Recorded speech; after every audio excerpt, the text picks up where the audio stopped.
Attelé tant bien mal au maintien et à la prédication quotidienne de sa petite paroisse, Patrick compilait ce soir, en attendant l'importante venue de l'archevêque, les derniers décrets conciliaires du magistère. S'efforçant lettre à lettre de copier chaque bulle pontificale, il songea une fois, puis deux, puis trois, puis une ultime fois. Il songea à l'ardeur sérieuse qu'il portait en lui vers la personne de sa fidèle nonne, Jeanne, avec qui par moments la question de l'exigence sacerdotale ne lui semblait être qu'un trop mince obstacle à une nature d'amour bien terrestre. Franchement alcoolique, il avait comme fidèle compagnon... Vous êtes belle comme le Christ, Jeanne. Oh, merci, mon père. Et vous, droit comme la croix. Ah, ma bonne fille, je l'aimerais, mais je suis fait d'un bois tout autre, d'un bois qui courbe, qui gondole sous le poids d'une foi comme la vôtre. Le chêne a ses charmes. Vous avez plus que ceux du roseau. Votre infaillibilité, malgré les vents, est à toute épreuve. Si vous saviez seulement, sœur Jeanne, la tempérance est le combat d'une vie. Un mot de votre part me plie au sol. Un sourire m'emmène aux cieux. Monsieur Patrick, ce sont nos cieux qui sommes au père, et non l'inverse.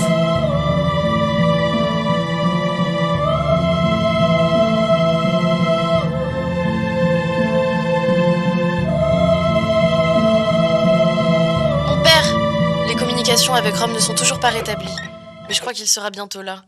Une intuition. Vous vous en sortez avec les décrétales ?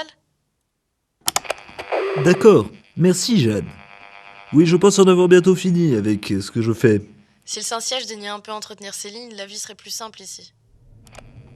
Rome n'est plus que l'ombre d'elle-même, ma petite Jeanne. Faites-le rentrer dès qu'il sera là. Très bien, mon père.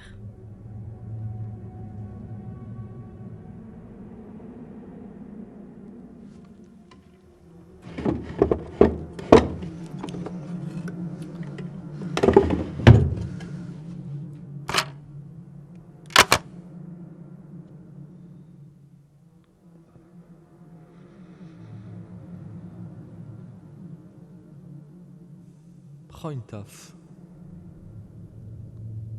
C'est bien.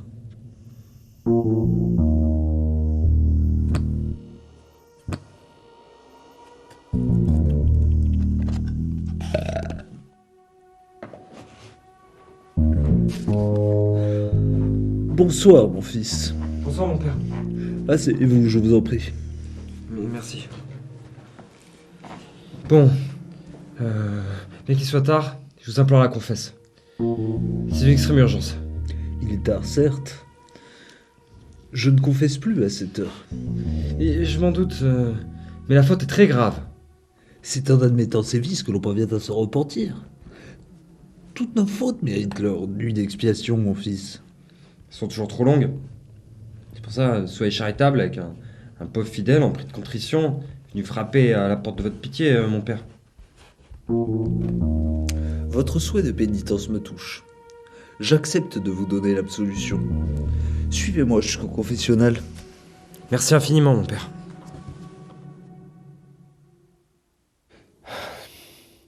Pardonnez-moi, mon père, parce que j'ai péché. Je vous en prie, mon fils.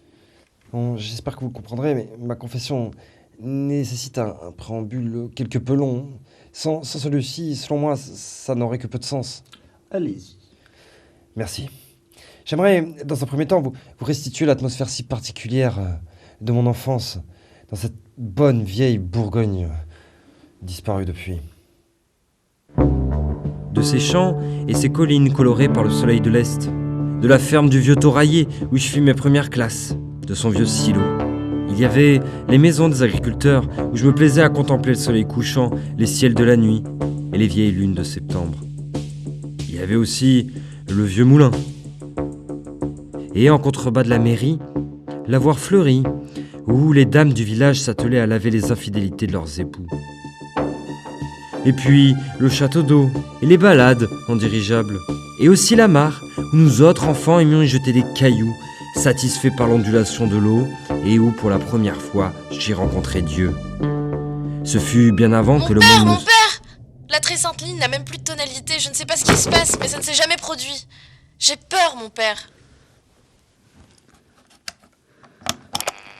N'ayez crainte, Jeanne. Il est certain que le problème se réglera rapidement. Pardonnez-moi, mon fils. Mais compte tenu de la situation, il serait souhaitable que vous abrégiez le récit de votre confession. Il faut que vous m'écoutiez jusqu'au bout, mon père. Faites preuve d'un peu de patience. Je pense en avoir suffisamment fait preuve en acceptant le confesse à cette heure tardive. Désolé, mon père. Dans ce cas-là, je vais vous révéler la vraie raison de ma venue ici. Le Saint-Siège est tombé. Ils ont gagné. Le processus global de déspiritualisation est en cours. Voici l'SPDS MK1, l'abrogateur du sentiment de la présence de Dieu en soi. Autrement dit, la machine à guérir de la foi. On la déploie, à l'heure actuelle, à travers le monde entier. Il faut que vous l'utilisiez. S'il vous plaît, ce ne sera pas long. Et après, tout sera réglé. Ne résistez pas, mon père. Je vous en conjure. Tout est bientôt terminé.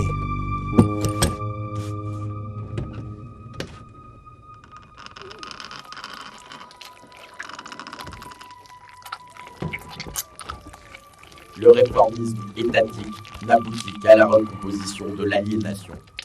Les superstructures dominantes ne sont rien d'autre que l'expression idéologique des infrastructures matérielles de domination. Ce n'est pas la conscience immanente des hommes qui détermine leur modalité d'être. C'est inversement leur apparition sociale, corrélée à la force productive, qui détermine leur conscience. Ainsi soit-il. C'est la négation de la vie qui est devenue visible. Ce ne sera à faire que de quelques minutes. Dans ce cas-là, je désire prendre une dernière bouffée de tabac Bien sûr, je vous en prie. avec le sentiment de la présence de Dieu en moi. Je vous remercie. Vous me facilitez grandement la tâche. Puisqu'il nous reste encore quelques cas à traiter. Je vous rassure, c'est indolore. Le taux de réussite est proche de 100%. Mais c'est irréversible, vous le comprendrez. Ah, merde, il a un flingue.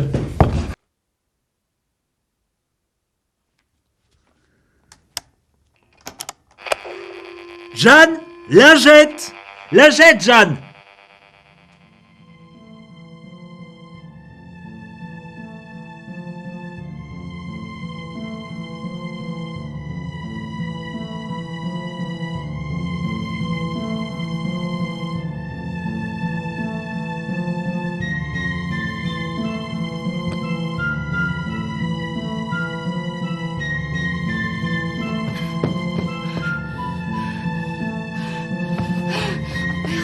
Que s'est-il passé, mon père?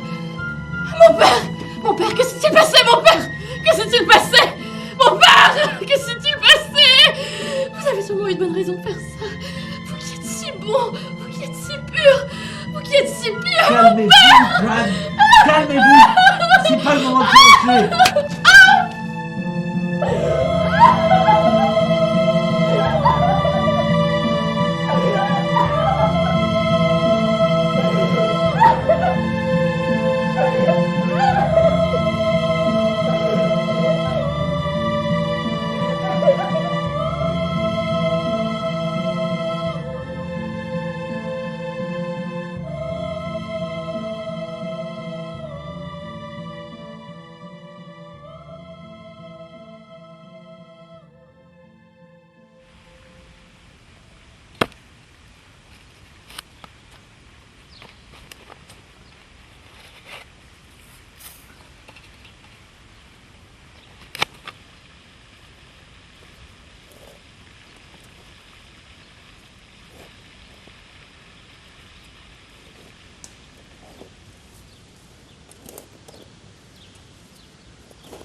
Jeanne!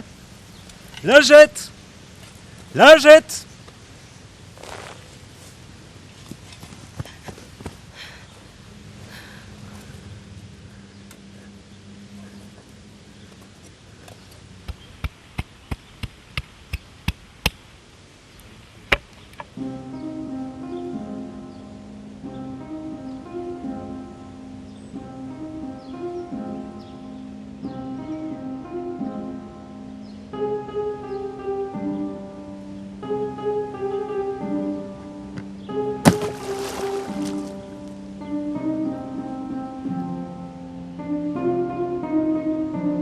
ne fut que la résultante des forces productives qui indiquent le mouvement du monde.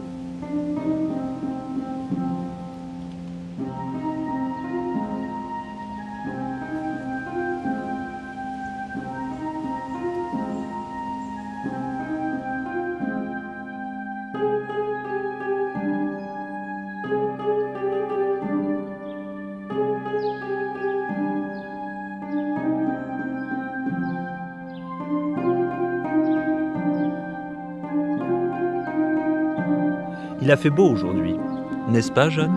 Oh, très très très beau, oui. On croirait l'Italie. N'en parlez plus. J'aimerais un jour y retrouver ma soutane. C'est un souhait? Nous pourrions partir pour ce pays, à deux, quand le monde, je l'espère, ira mieux. Le monde ne fera plus qu'aller, Jeanne. Nous voilà bien seuls et trop pieux, cernés de clous. Qu'adviendra-t-il de nous? Ah Jeanne, vous le découvrirez bien assez vite, car les aventures de ces deux sympathiques personnages à qui l'éternité tendait les bras, croyez-le, sont loin d'être terminées. Retrouvez-les dans Jeanne dans la secte.